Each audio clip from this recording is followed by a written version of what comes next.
Today I'm speaking to Extreme Results Fitness and just going to tell a little bit about my life story and how I lost my weight and how I keep it on.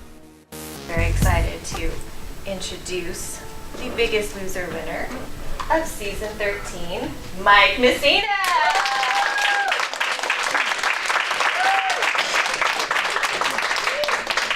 2012. I'm standing on a giant scale on NBC's live finale of The Biggest Loser. And I'm thinking, there's like 10 million people watching me. Is 174 pounds of weight loss in 6 months enough? Am I gonna win this thing? In my head, I'm not sure. I know I've done as much as I can possibly do without probably dying. I'm looking down at the host, Allison Sweeney, and she looks back up at me with these really beautiful blue eyes, and she says, "Mike, you're the winner!" I'm like, yes! This is amazing. And people often ask me, how'd I do it? How'd I lose all that weight? And I did it with affirmations. I did it with, I am. I'm good enough. I'm strong enough. I deserve this. And it's kind of cliche, right? I am what I say I am. I'm good enough. And right now I'm fighting it. Like, I'm so not a public speaker. But I had to talk myself into coming up here and talking to you guys because I'm just like, I don't like to talk about my life. It's painful. It's hurtful, right? Yeah. But I want to share this story. I want to be here for you. I want to make a difference for you because I know what it's like to be in pain, to be dying from not taking care of my body. I had every disease under the book, diabetes, hypertension, sleep apnea, and I cured all that stuff in 6 months just by saying I am. And on the days like this morning when I didn't want to get up and get in front of you because I was nervous and I was insecure, I said I am coming here. I am going to inspire you. I am going to make a difference for you. And whether or not you've been 175 pounds overweight like I was, or you just want to be in better shape, it still takes that same, I deserve this, I am strong enough to wake up in the morning and drag myself out of bed after working 50 hours and dealing with the kids and all the stuff that goes with life that just keeps on going. It just doesn't end. I am nervous, but when I say I'm confident, all of a sudden I'm confident. And I'm fat, and I was fat for 31 years, and then I said, I'm losing weight. And I did. I lost weight, and I got up every morning. I'm on a mission from God to inspire America. I'm on a mission from God to inspire America. Yeah, that's right. I'm on a mission from God to inspire America. And I just kept getting more excited and jumping around and hopping like a kid. And my whole life was just this. I was like, 6 months of this. Yeah, I feel good. I'm going to do this. I'm going to win. And it worked. I talked myself into losing 174 pounds. What else can we talk ourselves into? Being rich? People do it all the time. Everything I touch turns to gold, right? And the next thing you know, they're rich. It is just this, I talk myself into everything. So I did the weight thing, I'm still working on the money.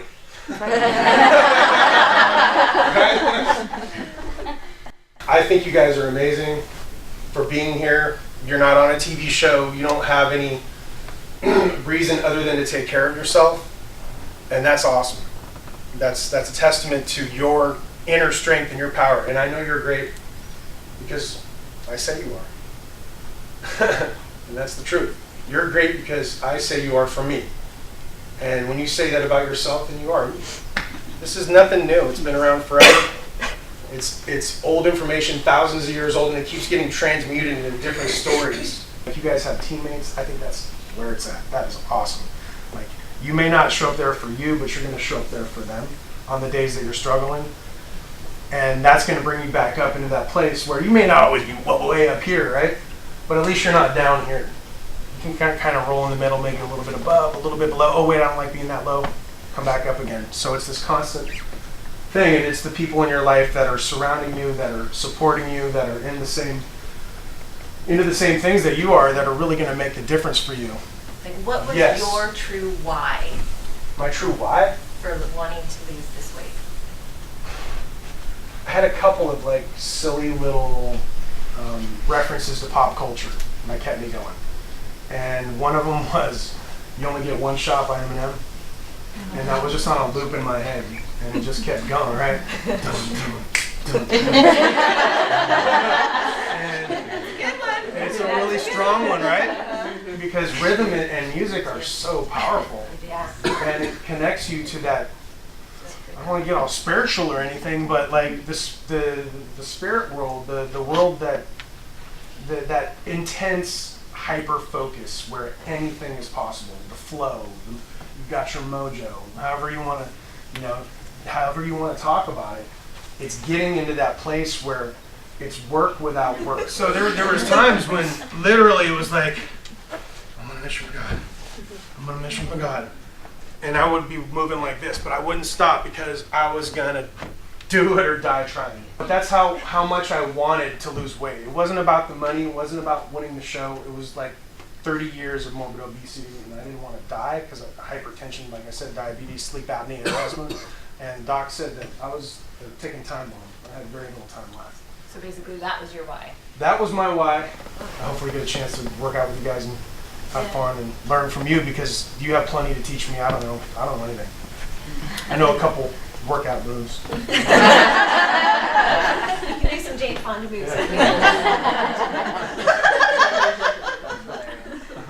So, well, I know we have lots of questions, and we want to get into the realness of what you went through. The realness. The realness, yeah. Okay. Because everyone's like, oh, Biggest Loser! And I'm like, okay, it's not reality. Well, it's a reality show. It's totally reality. It's reality, but It's totally reality. who's actually going to be, people have lives and careers and jobs, so Quit 'em. like, yeah. Quit your jobs and just work out all day. That's what I So do. tell us tell us Work what for a me. normal day was. Works for you. Welfare is cool. Just Cut it out. I was on welfare, but I spent my whole savings. Lou, did you have a question? Yeah, you're talking about like logging your stuff. I was gonna ask, did you write down that you're gonna like lose 100 pounds in 6 months, and then you tracked it, or were you like, okay, I'm gonna lose 10 this month, and then maybe more? To be honest with you, that is the right way to do it, right? Is to have your goals, have it in the timelines, and visualize it, and read it every day, and really be on top of it. I had no clue. I had no idea. I'd never done anything for myself in my life and finished it. So I just, like the mantra thing, just the positive self-talk is all I had. So that was all I knew. Burn this many calories, eat this many calories, and just keep talking myself into it until I get there. So how much weight did you lose? So you were how much when you went on the show, and then how much were you when you won? I lost a total of 174. 174 pounds. And so after the show, tell us what happened. Did you put the weight back on? You kept it off? How much did you How much did I gain? I'm sorry. gain or lose, or was it harder for you? Was it okay for you? Did you find the normalcy of it? It's like, so how much did you gain, if you did? And then how did that go after the show was over? It was pretty, I said it was easy, so it was easy. I told myself that keeping the weight off is not hard. I kept working out, I kept eating my meal plan, and I stayed finale weight, which was 198, 200 for 2.5 years. So you were And three what? 372 in my head is. 372 to 198. And that's what they were really good about that on the show. Like the doctor from the show was really amazing about in teaching us about the science of how to lose weight, build muscle, and to keep it off. And I owe him a lot.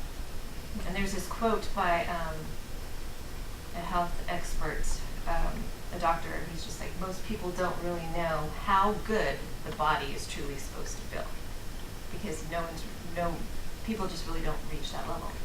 Like our bodies are meant to just be euphoric, and you feel euphoric, and the majority of humanity does not even know how good the body's supposed to feel.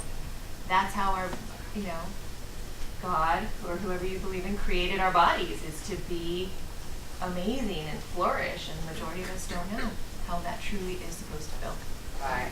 Prior to the show, were your habits like really, really bad? Did you eat a lot? Do you think genetics came into play a lot, or was it you? It was childhood stuff that I took on personally, and I wasn't good enough. You know, my dad didn't want me, my stepdad didn't want me, and they were just dudes who didn't know how to be dads, right? Like somehow, and it was kind of traumatic, a lot of the stuff that happened. So I took it on like it was my fault and I didn't deserve. And then it becomes a subconscious sabotaging thing that would go from subconscious to conscious. And I had the worst lifestyle you could ever imagine. My book is going to be so dirty and so filthy, full of like all my stories of the things. I never hurt anyone. Like I've never been violent, never been arrested, kind of thing. But yeah, I thrashed my body. Did you ever like hurt yourself and then you just kept going, or what did you do if you like sprained your ankle? Did you what did you do if you got hurt? I hurt myself a lot. Just overuse injuries, right? You overtrain and then things start to happen like shin splints, plantar fasciitis, That's amazing. knee problems. And so when I couldn't run, I walked. When I couldn't walk, I swam. When I couldn't swim, I would crawl. I was a fool. Like I just kept moving. And it was awesome. Like, and after a while, like the more weight I lost, the more my joints started to just get stronger, and I stopped getting injuries. Because if I can't get a full workout in, I'll just like drop on the ground and do some sit-ups or do some push-ups, and if you can't do full push-ups, do knee push-ups. Grab a bar out on the street or a ledge and do push-ups off the ledge. And the world, and this was, for my weight loss especially, the world was my playground. And I became really childlike because there's nothing more powerful than acting like a little kid. You know, I skipped, I hopped, I jumped upstairs, I jumped downstairs, I'd test myself, I'd grab onto things and throw myself up, or try to at least when I was really big. But the more I kept doing that, the more I got closer and closer and closer. So a little bit in bits broken up over the day really does help. Do 10, get up from your desk and do 10 jumping jacks, or throw some air punches. Just keep doing it, and then when you're at constantly, right? And then from the car to the store, hey, a little nice light jog, because it's momentum. It just starts to build and build and build and build. And before you know it, it's like everything that you do, it's just rapid fire and powerful. Like this is about taking your youth back, taking your power back. Because life kind of has a way of being complicated, I think. And we complicate it by being so serious and so hard on ourselves and so judgmental about ourselves and everything else in the world. When we were kids, it was like, hey, you want to play? I got a toy, right? You're like 2 or 3. Come on, let's play. And if you can imagine yourself like being silly and being that way again, like there's really nothing you can't do. Fast forward to 2015. How do you keep yourself from reaching for the ding-dongs at the grocery store? Because that is such After the show, you mean? From the time the show ended to now, how have you kept yourself? Because I think a lot of us can agree that's the hardest thing to do when you have the choice between the healthy fruit and the cookie or the donut. That's my biggest challenge every day. Oh, I'll just have one cookie. And it only takes one cookie, to just screw everything up for the rest of the day. Oh, well, I already had one cookie, so starting tomorrow, I'm not going to have any. How do you keep yourself every day from not wanting to veer down that pathway? That's a great question. We're never perfect, right? Right. And it's going to happen. It's not letting it be that bad. And especially once, you work really hard to get to a certain goal. And if you stay in that conversation, I'm going to make this happen, and I am not eating anything other than my meal plan for the next 6 days, and then on the 7th day, I'm going to eat whatever I want. That's one really good way of honoring that, and then not being so deprived on that 7th day, because you can make it 6 days. Have a cheat day. have a cheat day. I don't know if that's a part of your plan, Jeanette, so I don't want to rain on it. No. So does that mean cheat all day, or just cheat one? That's a good question too. You are all your own doctors, and you're learning from the master doctor. We're like,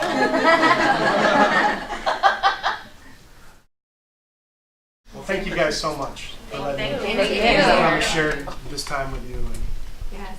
I'm really proud of you all. Thank you. It's awesome. Well, and Mike, let us acknowledge you for what you have done, and from all of us, knowing how difficult it can be, but when we put it that I can do this and I am worthy and I deserve this, the way you did that, which is amazing, I really acknowledge you for getting into the mindset, because that is the most difficult part, and that's what we struggle with day in and day out. So for you to do that, not only on the ranch or the farm, but at home, and win this challenge and be like, nothing's going to stop me from my goal, and just having that laser-like focus, even if you had those bad days, you still did it. So for you doing that and being an inspiration not only to us but to the world is huge. So from our hearts to yours, we thank you for sharing your journey and your amazing story with us, and we definitely look forward to having you back with us. And so thank you from all of us.